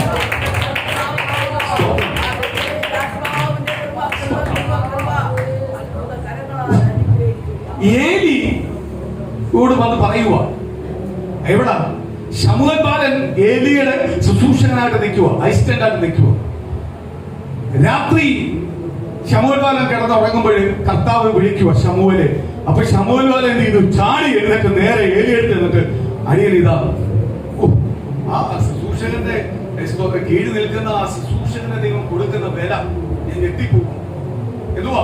ഓടിച്ചേർത്ത് അടിയനിതാ എന്നെ വിളിച്ചോ. എലി പറഞ്ഞു ഞാൻ വിളിച്ചില്ല, നീ പോയി കിടന്നുറങ്ങ, എന്നെ വിളിച്ചില്ല. പിന്നെ ശമൂവേൽ ബാലൻ കിടന്നുറങ്ങുക. ഉറങ്ങുമ്പോഴ് ശമൂവേൽ ബാലനെ പിന്നെ വിളിക്കുക. അപ്പൊ ആ വിളി കേട്ടിട്ട് ഓടി പിന്നെ വന്ന് ഏലി പുരോഹിതന്റെ പെട്ടി ചെന്ന് നിൽക്കുക. അടിയനിതാ എന്നെ വിളിച്ചു. അപ്പോഴ് ഏലി പുരോഹിതൻ പറഞ്ഞില്ല, നിന്നെ ഞാൻ വിളിച്ചില്ല, നീ പോയി കിടന്നോ, ഉറങ്ങിക്കോ. മൂന്നാമത്തെ ഘട്ടമായപ്പോഴും ശമൂവേൽ ബാലൻ കേട്ടു, ശബ്ദം കേട്ടു. ഓടി വന്ന് ഏലി പുരോഹിതന്റെ അടുത്ത് വന്ന് പറയുക, അടിയനിതാ എന്നെ വിളിച്ചായിരുന്നോ? പ്രൈസലോ. അപ്പോഴ് ഏലി പുരോഹിതന് മനസ്സിലായി ആരായി വിളിക്കുന്നത്. ഏലി പുരോഹിതൻ പറഞ്ഞു, ഇനി അടുത്ത വട്ടം തന്നെ വിളിക്കുമ്പോൾ അടിയനിതാ പറഞ്ഞോളൂ എന്ന് പറ, ബാക്കിയുള്ളത് പറഞ്ഞു തരും. അപ്പോഴാണ് ശമൂവേൽ ബാലന് അടുത്ത പോയി കിടന്നു കഴിഞ്ഞപ്പോൾ ശമൂവേൽ ബാലനെ വിളിച്ചത് ആരെന്ന് ശമൂവേൽ ബാലനെ തിരിച്ചറിഞ്ഞു. ആരാണ്? യഹോവയായ ദൈവമാണ് സംസാരിക്കുന്നത്. അപ്പൊ സംസാരിക്കുന്ന വാക്കുകളാണ് ഏലി പുരോഹിതന്റെ പിൻഗാമിയായിട്ട് ആരെ തെരഞ്ഞെടുത്തുന്ന ശമൂവേലിനെ തെരഞ്ഞെടുത്തിരിക്കുവാണ്. ഏലി പുരോഹിതന്റെ പിൻഗാമിയായിട്ട് അവന്റെ മക്കൾ വരത്തില്ല. കാര്യം അവന്റെ മക്കളെ അവൻ വളർത്തേണ്ട രീതിയിൽ ദൈവമായിട്ട്, ദൈവത്തെ ഭയപ്പെട്ട് ദൈവത്തിന് കീഴ്പ്പെടുത്തി വളർത്താത്തത് കൊണ്ട് അവന്റെ മക്കളെ ഞാൻ എന്ത് ചെയ്യും? നശിപ്പിച്ച് കളയും. ആര് നശിപ്പിച്ച് കളയുന്നു? കർത്താവ് നശിപ്പിച്ചു. കഴിഞ്ഞ ആഴ്ച ഒരു അച്ചായൻ വന്നു, ഭവനത്തിനകത്ത് വന്നൊരു ദൂത് പറഞ്ഞു. ഞാൻ ഞെട്ടിപ്പോയി. ആ ദൂത് ഞാൻ എനിക്ക് തോന്നുന്നു 2-3 ആഴ്ച മുമ്പ് അച്ചാനെ കുറിച്ച് ഞാൻ പറഞ്ഞായിരുന്നു. സ്തോത്രം. പരിശുദ്ധാത്മാവ് പ്രാപിച്ചപ്പോൾ ഞാൻ ഇരുന്ന സ്ഥലം പോലും മറന്ന് പുള്ളി ആരാധിച്ച്. പുള്ളി കഴിഞ്ഞ ദിവസം അമേരിക്കയിൽ നിന്ന് വന്നപ്പോൾ വീട്ടിൽ വന്ന് എന്നോട് കുറെ നേരം സംസാരിച്ചപ്പോൾ പുള്ളി എന്നോട് പറഞ്ഞൊരു ദൂത പറഞ്ഞത്, പ്രൈസിലോ എന്ത് പറഞ്ഞേ? നനയ്ക്കുന്നവനെ, ദൈവം നട്ടിട്ട് അതിനെ നനയ്ക്കുന്നവനെ ഞാൻ അനുഗ്രഹിക്കും, അതിനെ ഉണക്കുന്നവനെ ഞാൻ നശിപ്പിച്ചു കളയും എന്ന് പറഞ്ഞ ദൈവസഭയ്ക്കകത്ത് നിൽക്കുന്ന ദൈവജനം സഭയോടൊപ്പമാണ് നിൽക്കുന്നതെങ്കിൽ അവനെ നിശ്ചയമായി സഭയെ അനുഗ്രഹിക്കുന്ന ഓരോ സ്റ്റെപ്പിലും അവന്റെ കുടുംബത്തെ, തലമുറയെ ഞാൻ അനുഗ്രഹിച്ചുകൊണ്ടിരിക്കും. പക്ഷെ സഭയ്ക്കകത്ത് നിന്നിട്ട് സഭയെ ഉണക്കുന്ന പരിപാടിയാണ് നിന്റെ എങ്കിൽ നിന്നെ ഞാൻ ഉണക്കിക്കളയും. അതുകൊണ്ട് ഞാൻ ഭയപ്പെട്ടു പോയത് കേട്ടപ്പോ. സ്തോത്രം.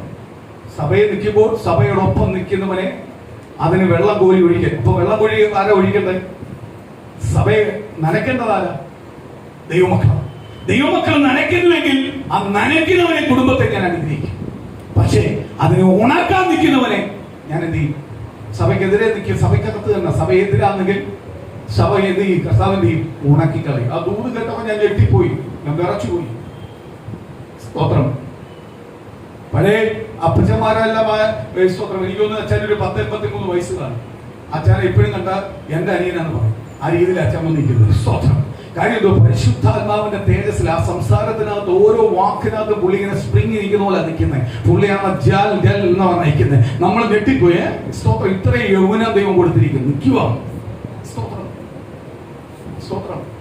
പുള്ളിക്കാരന് കർത്താവിന്റെ നാമം പറയാൻ ഇഷ്ടം. പുള്ളിയുടെ സ്തോത്രം ആലലിയ ഭാര്യ വീട്ടിലാണ് വന്നേക്കുന്നത്. പുള്ളി അവിടെ നിന്ന് സംസാരിക്കാനായിട്ട് കൂടുതൽ എൻ്റെ അടുത്ത് വന്നിരുന്ന് സംസാരിക്കുന്നത്. കാര്യം എന്തുവാ? പുള്ളിക്ക് ആത്മീയ കാര്യം പറയാം. എനിക്ക് ഭയങ്കര വെളിച്ചമായി പോയി.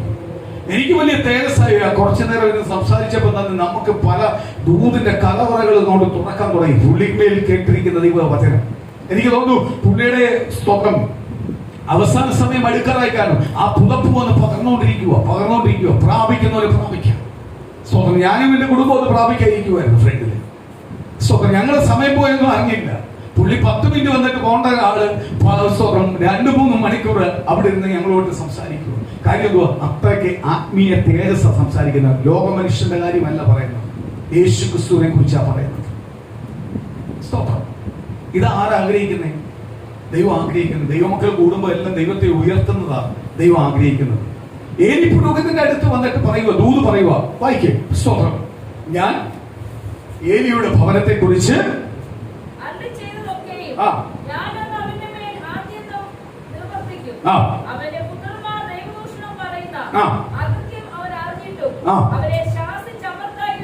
സ്തോത്രം. ഒരു കാര്യം നോക്കിക്കോ, ദൈവത്തെ അറിയുന്ന മാതാപിതാക്കളുണ്ട്.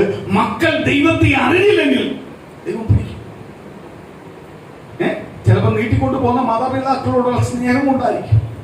പക്ഷെ ആ സ്നേഹത്തിൽ അവർ മടങ്ങി വന്നില്ല എങ്കിൽ ആര് പിടിക്കും? അപ്പൊ മാതാപിതാക്കൾക്ക് ചുമതലയുണ്ട്. അവരെ ആരുമായിട്ട് അടുപ്പിച്ചു കൊണ്ടുപോകാൻ? ദൈവമായിട്ട് പറയുക. ഏലി അവരെ മടക്കി കൊണ്ടുവന്നില്ല. അതുകൊണ്ട് ഞാൻ എന്ത് ചെയ്യാൻ പോവുക? വായിക്കും.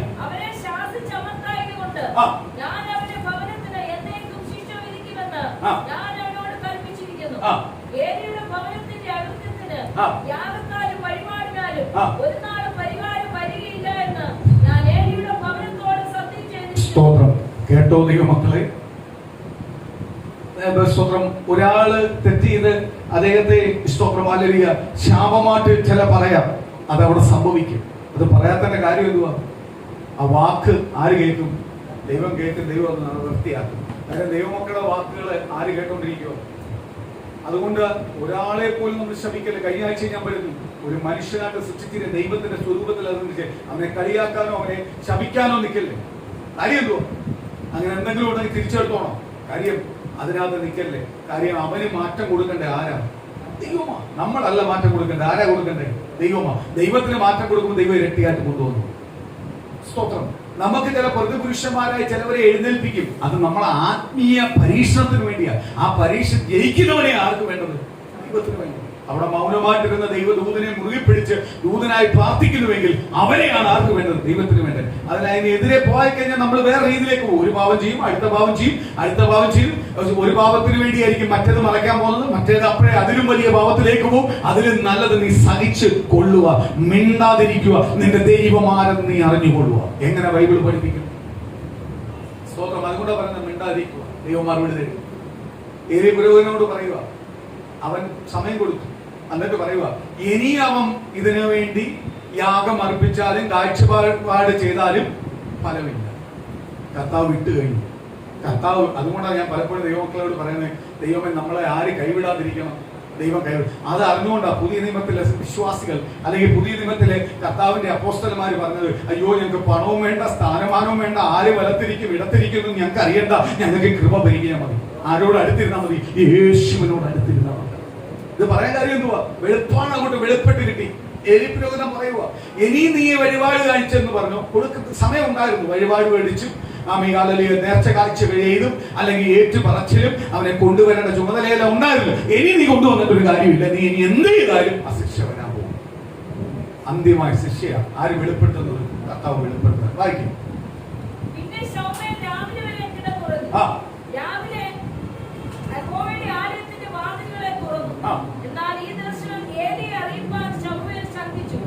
കണ്ടോ, ഈ ദൂത് ആരോട് പറയാൻ പേടി? ഏലിയോട് പറയാൻ പറ്റും.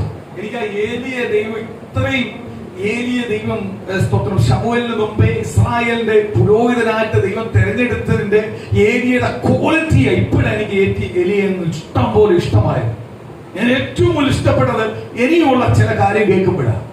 ഇനിയുള്ള ചില കാര്യങ്ങൾ കേൾക്കുമ്പോഴാണ് ആരെ ഇഷ്ടപ്പെട്ടത്?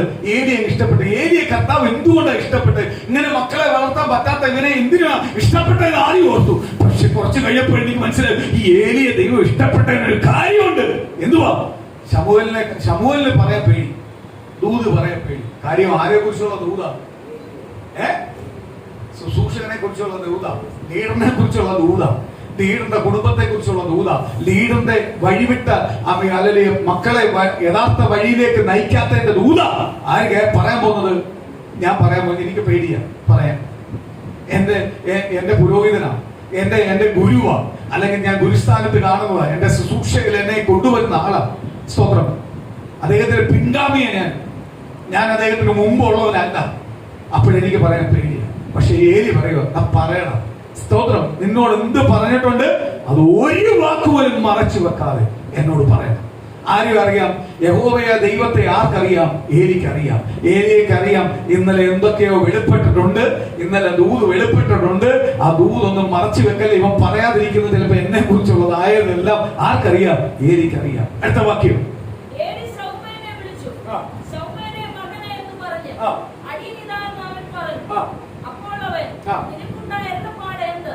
എന്നെ ഒന്നും മറക്കരുതേ, നിന്നോട് അകറ്റിയ സകലത്തിലും ഒരു വാക്കെങ്കിലും മറച്ചാൽ ദൈവം നിന്നോട് തക്കവണ്ണവും അധികവും ചെയ്യട്ടെ എന്ന് പറഞ്ഞു. അങ്ങനെ ശമൂവേൽ സകലവും അവനെ അറിയിച്ചു, ഒന്നും മറച്ചില്ല. എന്നാണ് അവൻ, യഹോവയല്ലോ തന്നെ ഇഷ്ടം പോലെ ചെയ്യട്ടെ എന്ന് പറഞ്ഞു. സ്തോത്രം. ഏലിയെ ഇഷ്ടപ്പെട്ടത് എന്തുകൊണ്ടാ? ഈ ഒറ്റ വാക്കിൽ. അയ്യോ കർത്താവേ, അങ്ങനെ ചെയ്യുന്നുണ്ടോ? ശമൂവേലേ ഒന്ന് വാ, നമുക്ക് ഒന്നിച്ചിരുന്നൊന്ന് പ്രാർത്ഥിക്കാം, വഴിപാട് അർപ്പിക്കാം. അയ്യോ എന്റെ മക്കളെ എനിക്കൊന്ന് രക്ഷിച്ചേ പറ്റൂ. ഇനി എന്റെ മക്കളെ അങ്ങനെ വിടാൻ പറ്റത്തില്ല. കാര്യം മക്കളോട് എനിക്ക് സ്നേഹമുള്ളത് കൊണ്ടാണ് അവര് പാപം ചെയ്തപ്പോഴും എനിക്ക് വിലക്കാൻ പറ്റാഞ്ഞത്. ഇതൊന്നുമല്ല ഏലി പറഞ്ഞത്. എന്ത് പറഞ്ഞു? യഹോവയ്ക്ക് ഇഷ്ടമുള്ളത് ചെയ്യട്ടെ. കാര്യം എന്തുവാ? യഹോവ ഉണ്ടാക്കിയതാ, യഹോവ തന്നതാ, യഹോവ എടുക്കട്ടെ. ആ വാക്കിനകത്ത് ആരെ ഇഷ്ടപ്പെട്ടു? കാര്യം ദൈവത്തിന്റെ വാക്കിന് അപ്പുറമേ ഉള്ളു കുടുംബം, അപ്പുറേ ഉള്ളു മക്കൾ. നമ്മൾ അങ്ങനെ ആണോ? ഇന്നത്തെ ശുശ്രൂഷന്മാർ അങ്ങനെ ആണോ? ഇന്നത്തെ ദൈവമക്കൾ അങ്ങനെ ആണോ? നമ്മൾ കഴിഞ്ഞ്, നമ്മുടെ കുടുംബം കഴിഞ്ഞ് എല്ലാം കഴിഞ്ഞിട്ട് ബാക്കിയുണ്ടെങ്കിലേ ഉള്ളു ദൈവത്തിന്. സ്തോത്രം. അതല്ല ദൈവവചനം പഠിപ്പിക്കുന്നത്. എന്തു പറഞ്ഞേ? എനിക്ക് ആ ഏലിയെ ഏറ്റവും ഇഷ്ടപ്പെട്ട ഈ ഒറ്റ വാക്കിനാണ്. കാര്യം പറയുക. എന്ത് പറയുക? ഒന്നുകൂടെ വായിക്കുക.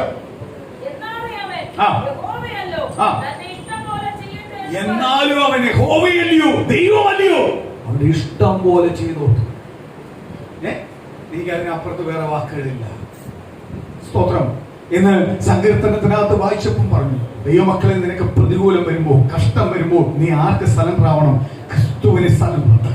കാര്യം എന്തുവാ? ക്രിസ്തുവിന് മാത്രമേ ആർക്ക് മറുപടി തരാൻ പറ്റത്തുള്ളൂ? നമുക്ക് മറുപടി തരാൻ പറ്റും. സ്തോത്രം. കർത്താവ് രണ്ട് ഉപമ പറയുന്നു. പുതിയ നിയമസഭയ്ക്കകത്ത് പറയുമ്പോൾ രണ്ട് ഉപമ പറയുന്നു. മണ്ണിന്മേൽ വെച്ച വീടും അടിസ്ഥാനമിട്ട് കല്ലിന്മേൽ വെച്ച വീടും.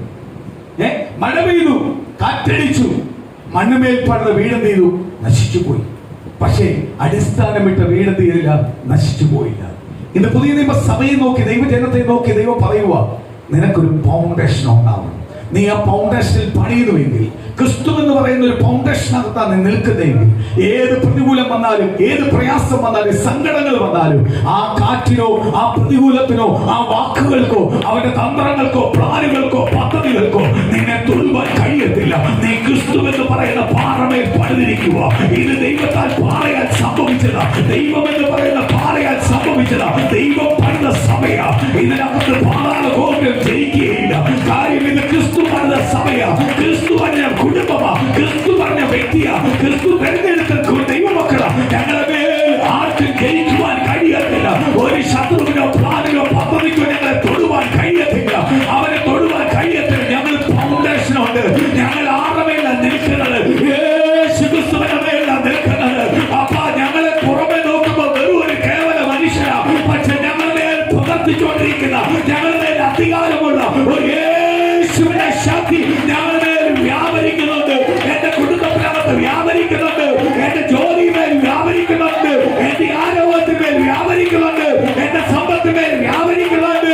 ദേശത്തിനകത്ത് വ്യാപരിക്കുന്നുണ്ട്. എന്റെ ഭവനത്തെ നോക്കി ശത്രുവായ പിശാച് നിനക്ക് ഒന്നും ചെയ്യാൻ കഴിയത്തില്ല. ഞാൻ യേശുവിനാലാണ് പണിയപ്പെട്ടിരിക്കുന്നത്. ആമേൻ. ആമേൻ. സ്തോത്രം. യേശുവിനാൽ പണിയപ്പെട്ടെങ്കിൽ, യേശു എന്ന് പറയുന്ന ഫൗണ്ടേഷനകത്താണ് ഞാനും എന്റെ കുടുംബവും നിൽക്കുന്നതെങ്കിൽ, എന്നെ ഈ ലോകത്തിന്റെ ഒരു ശക്തിക്കും എന്ത് ചെയ്യാൻ പറ്റത്തില്ല? തൊടുവാൻ കഴിയത്തില്ല.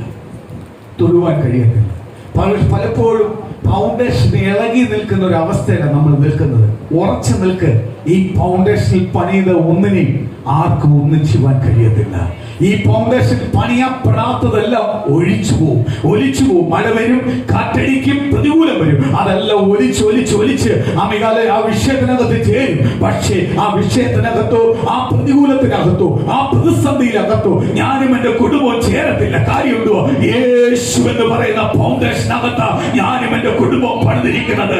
എന്റെ തലമുറ പണിതിരിക്കുന്നത്. എന്റെ ഭവനം പണിതിരിക്കുന്നത്. എന്റെ ജോലി പണിതിരിക്കുന്നത്. എന്റെ വരുമാനം പണിതിരിക്കുന്നത്. എന്റെ നന്മ പണിതിരിക്കുന്നത്. എന്റെ ആയുസ് പണിതിരിക്കുന്നത്. ആരോഗ്യം പണിതിരിക്കുന്നത്.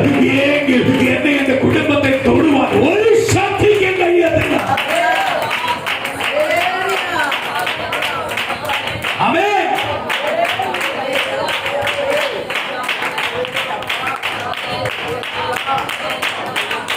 യേശുവിന്റെ നാമത്തിൽ. യെസ്. മുൻകൂട്ടി ദൂത് പറയുന്നത് എന്തിനു വേണ്ടിയാ? കീഴ്പ്പെട്ടോ, ഏൽപ്പിച്ചു കൊടുത്തോ. ദൈവം അനുഗ്രഹിക്കാൻ പോവുക. ദൈവം വിടുവിക്കാൻ പോവുക. ദൈവം സൗഖ്യമാക്കാൻ പോവുക. ദൈവം കൊണ്ട് ദൈവത്തിന്റെ അഭിഷേകം വെളിപ്പെടാൻ പോവുക. പകൽ കീഴ്പ്പെടേണ്ടടുത്ത് കീഴ്പ്പെട്ടു, ഉടക്കേണ്ടടുത്ത് ഉടച്ചു, ചെത്തി നിൽക്കേണ്ടടുത്ത് ചെത്തി നിൽക്കൂ, പണിയപ്പെടേണ്ടടുത്ത് പണിയപ്പെടാത്തു. കുഞ്ഞുങ്ങളെ ഇന്ന് ദൈവസ്ഥനെ ഏൽപ്പിച്ചു. ദൈവം അനേക വാർത്തെടുക്കാനാണ് നിങ്ങളെ തെരഞ്ഞെടുത്തിരിക്കുന്നത്. ഇന്ന് പകൽ തിരിച്ചറിഞ്ഞോ?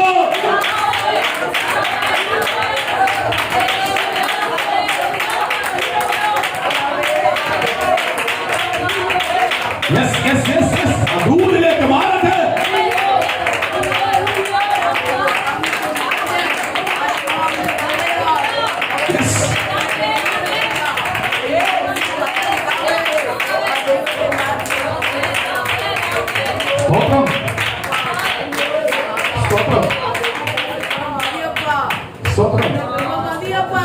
ശക്തമായിട്ട് ദൈവം ദൂത് പറഞ്ഞേ. സ്തോത്രം. ഇന്ന് പകല് സ്തോത്രം നമ്മളെ സഭയ്ക്കകത്ത് അമേകാലെ സ്തോത്രം ഹല്ലേലൂയ പ്രായപൂർത്തിയായ അല്ലെങ്കിൽ സ്തോത്രം ഹല്ലേലൂയ മുതിർന്ന കുഞ്ഞുങ്ങളോട് ദൂത് പറഞ്ഞു. ക്രിസ്റ്റിയോടെ, കൃപയോടെ, കെൽവിനോടെ, അമിതയോടെ, അഭിജിത്തിനോടെ. ഞാൻ ഒരു കാര്യം ഞാൻ വിളിച്ചു പറയാം. ദൈവമക്കളെ, കുഞ്ഞുങ്ങളെ നിങ്ങൾ ദൈവത്തോട് അങ്ങ് അടുത്തോണം. ദൈവത്തോട് അടുത്തോണം. ദൈവത്തിന് നിങ്ങളെ കുറിച്ച് പദ്ധതിയുണ്ട്. ചിലതെല്ലാം ദൈവത്തിന് നിങ്ങളെ തരാനുണ്ട്, ചില അധികാരങ്ങൾ തരാനുണ്ട്. അപ്പൊ എത്രയും ദൈവത്തോട് അടുക്കാം, എത്രയും പ്രാർത്ഥിക്കാം. അതൊക്കെ പ്രാർത്ഥിച്ച് പ്രാപിച്ചോണം. കാര്യം അനേക യുവാക്കൾക്ക് കിട്ടാത്ത ഭാഗ്യമാണ് ദൈവം നിങ്ങൾക്ക് തന്നിരിക്കുന്നത്. അനേക ചെറുപ്പക്കാർക്ക് കിട്ടാത്ത ഭാഗ്യത്തിലേക്ക് ദൈവം നിങ്ങളെ വിളിക്കുന്നത്. ഈ ബെഥേൽ വർഷിപ്പ് സെന്ററിനകത്തുള്ള കുഞ്ഞുങ്ങളെ വിളിക്കുന്നത് അത് പൂർണ്ണമായി ഏറ്റെടുത്തോ. ദൈവത്തിന്റെ വാർത്തകൾ വെളിപ്പെടട്ടെ, ദൂതുകൾ വെളിപ്പെടട്ടെ. In the name of Jesus, forward!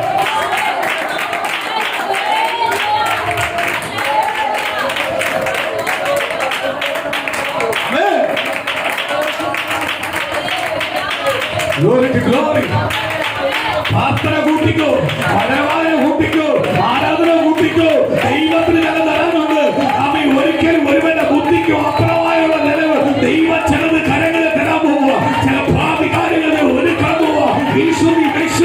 ഏറ്റെടുത്ത് പ്രാർത്ഥിച്ചു, വിശ്വാസത്തോടെ പ്രാർത്ഥിച്ചു. ആ ദൂരം നിവർത്തിക്കാൻ പോകും.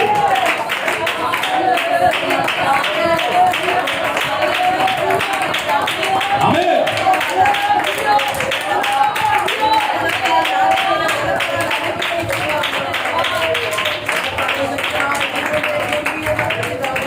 ഹല്ലേലൂയ. Praise the Lord. സ്തോത്രം. ഒരു കാര്യം ദൈവമക്കൾ ഞാൻ പറയട്ടെ. സ്തോത്രം. ഒരാൾ പ്രാർത്ഥിക്കാൻ നിന്നാൽ, അല്ലെങ്കിൽ ഒരാള് സ്തോത്രം ദൂത് പറഞ്ഞാൽ, അല്ലെങ്കിൽ ഒരാള് കണ്ടാൽ, ഒരാൾ സംസാരിച്ചാൽ എനിക്ക് കർത്താവ് വെളിപ്പെടുത്തി തരും ആരാ എന്താണ്. ഈ സ്തോത്രം ഒരാൾ വന്ന് അമേകാലിൽ വചനം പറഞ്ഞാൽ, ഒരാൾ വന്ന് അല്ലെങ്കിൽ സ്തോത്രം എന്തെങ്കിലും കാര്യം പറഞ്ഞാൽ എനിക്ക് മനസ്സിലാവും ഇത് പരിശുദ്ധാത്മാവിന്റെ അല്ല ബുദ്ധിയുടെയാണ് മനസ്സിലാവും. അപ്പോഴും മനസ്സിലാവും. ഞാൻ വിളിച്ചു പറയാം, നമുക്ക് അഹങ്കാരത്തോടെ പറയാം നമ്മുടെ പ്രാർത്ഥനയ്ക്ക് ദൈവം തരുന്ന മറുപടിയെ ഞാൻ പറയാം. പുറത്ത് മറ്റുള്ള സഭകളിൽ ചെന്ന് കുഞ്ഞുങ്ങളെ എഴുന്നേൽപ്പിക്കുന്ന പറന്ന് പറഞ്ഞ വാക്യങ്ങളെല്ലാം അവർ പറയും. അവർ കുറെ ടോട്ട്സുകൾ പറയും. പക്ഷെ ഇതെല്ലാം എവിടുന്ന് വരുന്നതാണ്? ബുദ്ധിയിൽ നിന്ന് വരുന്നതാണ്. അത് കേൾക്കുമ്പോൾ അറിയാം അത് ബുദ്ധിയിൽ ഇരിക്കുന്നവർക്ക് ഇഷ്ടപ്പെടും. പക്ഷെ ഇവര് ഒരു 10 മിനിറ്റ് ഇവർക്ക് സംസാരിക്കാൻ കൊടുത്താൽ ഇവര് സംസാരിക്കുന്നത് മൊത്തം പരിശുദ്ധാത്മാവ് സംസാരിപ്പിക്കുന്നതാണ്. അത് ദൈവത്താൽ അനുഭവിക്കാൻ പറ്റും. ഇവിടെ നിന്ന് അനുഭവിക്കാൻ പറ്റും. ഇത് പരിശുദ്ധാത്മാവിനാണ്. ഇത് പരിശുദ്ധാത്മാവിന്റെ അല്ല. അവരുടെ ചിന്തക്കകത്ത് ബുദ്ധിയാണെന്ന് അറിഞ്ഞാൽ അപ്പോഴേ എനിക്കറിയാം ഇത് പ്രാർത്ഥന കുറവാണ്, ഇത് ബുദ്ധിയിൽ വന്നതാണ്. ഇവരെ ഓരോരുത്തർക്കും നമ്മൾ ഓരോ ദിവസം കൊടുക്കുന്നല്ലോ. ഇവരുടെ മേലെല്ലാം അഭിഷിക്തനെയായാലും അമതയായാലും അഭിസ്തോത്രം കൃപയായാലും കെൽവിനെ നന്ദൂനെ എല്ലാം ഏൽപ്പിക്കുന്നല്ലോ. അവര് സംസാരിക്കുമ്പോൾ അറിയാം ഇത് എവിടെ നിന്ന് വരുന്നതാണ്. കാര്യം എന്തുവാ? പരിശുദ്ധാത്മാവ് കൊടുക്കുന്ന ഒരു വാക്കായ മതി. ആ വാക്ക് നീ ക്രിയ ചെയ്യും. ആ വാക്ക് നീ വേറെ ഘട്ടത്തിലേക്ക് നമ്മളെ കൊണ്ടുപോകും. സ്തോത്രം. കുഞ്ഞുങ്ങൾക്ക് കൊടുത്തിരിക്കുന്ന വലിയ കൃപയാണ്. സ്തോത്രം. ആദ്യം ഇത് തുടങ്ങാൻ ദൈവം പറഞ്ഞു. തുടങ്ങിയപ്പോൾ ഞാൻ ഇത് എങ്ങനെ വരുമെന്നും അറിയത്തില്ല. പക്ഷെ ഓരോ ആഴ്ചകളിൽ വരാൻ തുടങ്ങിയപ്പോഴാണ് ഇവരെ ദൈവം ഉപയോഗിക്കാൻ തുടങ്ങിയെന്ന് മനസ്സിലായി. ഇവരിങ്ങനൊന്നും അല്ല ഉപയോഗിക്കാതിരിക്കുന്നത്. സ്തോത്രം. ഇവരെ ഇങ്ങനൊന്നും അല്ല ഉപയോഗിക്കുന്നത്. അടുത്ത ഒരു ഞായറാഴ്ച ഞാൻ വിളിച്ചു പറയും ഞാനിവിടെ കാണത്തില്ല. സ്തോത്രം. ഇവരായിരിക്കും സൂക്ഷിക്കുന്നത്. സ്തോത്രം. ഈ രീതിയിലേക്ക് ഇവർ മാറണം. ഇവരത് ഉപയോഗിക്കണം. അങ്ങനെ വെച്ചേക്കോ ദൈവം. സ്തോത്രം. അതേപോലെ തന്നെ അനേകം സഭയ്ക്കകത്ത് പോയി ഇവർ ശുശ്രൂഷിക്കും. അനേകം ദേശങ്ങളിൽ പോയി ഇവർ ശുശ്രൂഷിക്കും. അനേകം പട്ടണത്തിനകത്ത് പോയി ശുശ്രൂഷിക്കും. എവിടുന്നാ വന്നത്? അത് ബെഥേൽ വർഷിപ്പ് കർത്താവിനെ അയച്ചതാ. അതാ സഭയുടെ അഭിമാനം, അതാ സഭയുടെ സാക്ഷ്യം. അതിലേക്ക് തലമുറ മാറുമെന്ന് ദൈവത്തിന്റെ ദൂത് വിളിച്ചു പറയുന്നു. എനിക്ക് ദൈവം തന്ന ദൈവ മക്കളായ കുഞ്ഞുങ്ങൾ ദൈവ അഭിഷേകത്തിന്റെ തീയോട് പുറത്തു വരാനായിട്ട് ദൂതുകൾ വെളിപ്പെടട്ടെ, പാപത്തെ വെളിപ്പെടട്ടെ, ആത്മാവിന്റെ വചനത്താൽ തീരങ്ങട്ടെ കർത്താവേ. അഭിഷേകത്തിന് തീക്കായി ഈ കാലഘട്ടത്തിൽ ഉണർവുകാർ 2025 ഒരു അനുഗ്രഹ ബ്ലെസ്സിംഗായി ദൈവത്തെ പുറത്തു കൊണ്ടുവരട്ടെ. ദൈവം ആ പ്രകാരം അവരെ അനുഗ്രഹിക്കുന്ന ദൈവത്തിന്റെ സ്തോത്രം. പാറമേൽ പണിത അടിസ്ഥാനമുള്ള ഭവനം കാറ്റ് വന്നാൽ വീഴത്തില്ല. ഇന്ന് പാറമേൽ ചില അടിസ്ഥാനത്തിൽ വരും, കാറ്റെല്ലാം വരും. പാറമേൽ പണിത വീടായാലും മണ്ണിൽ മേൽ പണിത വീടായാലും എന്ത് വരും? മഴയും കാറ്റും വരും. അതിന്റെ സമയമാകുമ്പോൾ വരും. അതേപോലെ ദൈവമക്കളെ പാറമേൽ അടിസ്ഥാനമിട്ട് യേശു എന്ന് പറയുന്ന അടിസ്ഥാനത്തിൽ പണിത ഭവനത്തിനകത്തും എന്ത് വരും? പരീക്ഷ വരും, പ്രതികൂലങ്ങൾ വരും, പ്രതിസന്ധികൾ വരും. ഈ ലോകത്തിൽ നമ്മൾ ജീവിക്കുമ്പോൾ പലതും വരും. പക്ഷേ നമ്മുടെ ഭവനത്തിനകത്ത് അത് ഏക്കത്തില്ല. ഏക്കത്തിൽ ഇരിക്കണമെങ്കിൽ എന്ത് ചെയ്യണം? പാറമേൽ, ക്രിസ്തു എന്ന് പറയുന്ന പാറമേൽ പണിതപ്പെടുന്ന വീടായിരിക്കണം. എന്റെ ഭവനത്തിന്റെ അടിസ്ഥാനം ക്രിസ്തുവാ. എന്റെ ഭവനത്തെ തുടരണമെങ്കിൽ ആരറിയണം? ക്രിസ്തു അറിയണം. അറിയാതെ തുടത്തില്ല എന്ന് നമ്മൾ മനസ്സിലാക്കുമ്പോഴാണ് ദൈവം നമുക്ക് വിടുതൽ തരും. അപ്പൊ ക്രിസ്തുവിന്റെ സഭയ്ക്കകത്ത് പണിത ഭവനത്തെ ആരടിക്കും?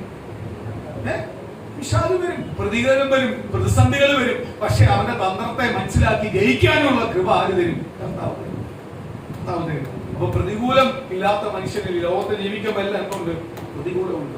ഞാൻ നേരത്തെ നിങ്ങളോട് സാക്ഷ്യം പറഞ്ഞല്ലോ, ഈ ലോകത്തില് എന്റെ സമപ്രായക്കാർ പോകുന്നു, അവർക്ക് കിട്ടാത്ത സമാധാനം എനിക്ക് ദൈവം തരുന്നു. എങ്ങനെ തരുന്നേ? ക്രിസ്തുവിനെ അറിഞ്ഞതുകൊണ്ട്, രക്ഷിതാവ് ഉള്ളതുകൊണ്ട്. അതേപോലെ നമ്മുടെ ഭവനത്തിനകത്ത് രക്ഷിതാവുണ്ട്. ആ രക്ഷിതാവ് ഉള്ള കാലത്തോളം, ആ രക്ഷയുള്ള കാലത്തോളം നമ്മളെ ആർക്ക് തൊടാൻ പറ്റത്തില്ല? ഒരു ശത്രുവിനെ തൊടുവാൻ കഴിയും. സ്തോത്രം. ഏലി പുരോഹിതൻ പറഞ്ഞു, എനിക്ക് ഭയങ്കര ഇഷ്ടപ്പെട്ട ആ ഒറ്റ വാക്കിൽ ഞാൻ ഒരുപാട് നേരം ഇരുന്ന് ദൈവത്തോട് പ്രാർത്ഥിച്ചു. കാര്യം എന്തുവാ? അങ്ങനെ ഒരു മനസ്സുണ്ടാവണം. എന്ത് പറഞ്ഞേ? കർത്താവല്ലയോ, യഹോവയല്ലയോ ചെയ്യട്ടെ. യഹോവയല്ലയോ പറഞ്ഞേക്കുന്നേ, അത് ചെയ്യട്ടെ, അതേ നടക്കാവൂ. യഹോവ പറഞ്ഞിട്ടെങ്കിൽ അതേ നടക്കാവൂ. സ്തോത്രം. അതിനെ ആമീൻ ആമീൻ പറഞ്ഞേക്കോ. അതിന് അപ്പുറത്ത് വേറെ വാക്കല്ല. അതിനെ സലണ്ടർ ചെയ്തേക്കുക. സ്തോത്രം.